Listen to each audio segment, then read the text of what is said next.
नमस्कार।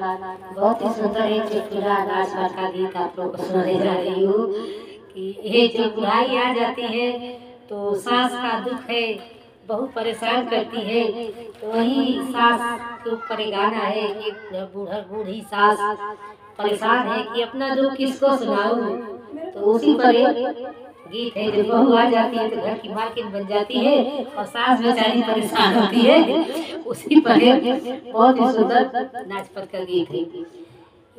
विपतिया के से गाई राम बुढ़ाई बेरिया, विपतिया के से गाई राम बुढ़ाई बेरिया, बुढ़ाई बेरिया हो बुढ़ाई बेरिया, विपतिया के से गाई राम बुढ़ाई बेरिया।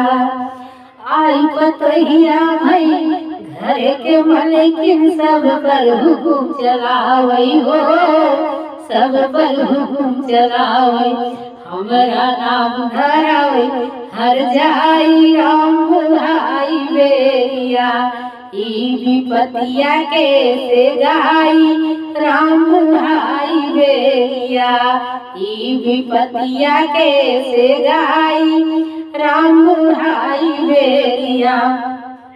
और एक दिन का है पतोहिया सुना हो बूढ़ा लैला साबुन, छाटा साड़ी लैला साबुन, छाटा साड़ी बूढ़ा के तो जरवा लागल, आई विपत्ति बड़ी भारी, अब बताई द कहवा जाई राम बुढ़ाई बेरिया, अब बताई द कहवा जाई राम बुढ़ाई बेरिया, ई विपतिया के से गाई राम बुढ़ाई बेरिया, ई विपतिया के से गाई राम बुढ़ाई बेरिया। कहीं हो बुढ़ऊ सुना हो बूढ़ा, 10 के पंच बटोरा हो, 10 के पंच बटोरा, एक दई है समझाई राम बुढ़ाई बेरिया, एक दई है समझाई राम बुढ़ाई बेरिया।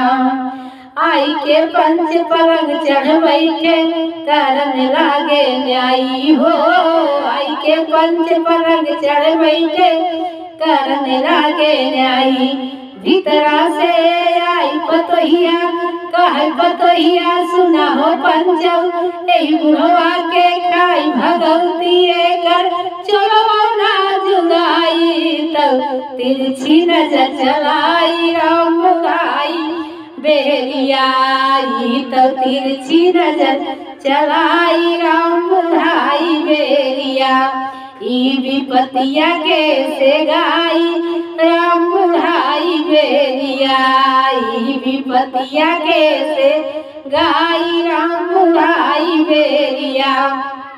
इतना सुनते बुढ़ऊ सिर पाटी पे गई मार रहो, इतना सुनते बुढ़ऊ सिर पाटी पे गई मार, एकरे छाइले से बेहाई राम बुढ़ाई बेरिया, एकरे छाइले से बेहाई राम बुढ़ाई बेरिया, ई विपतिया के से गाई राम बुढ़ाई बेरिया, बुढ़ाई बेरिया हो बुढ़ाई बेरिया, ई विपतिया के से गाई राम बुढ़ाई बेरिया, ई विपतिया के से गाई राम बुढ़ाई बेरिया।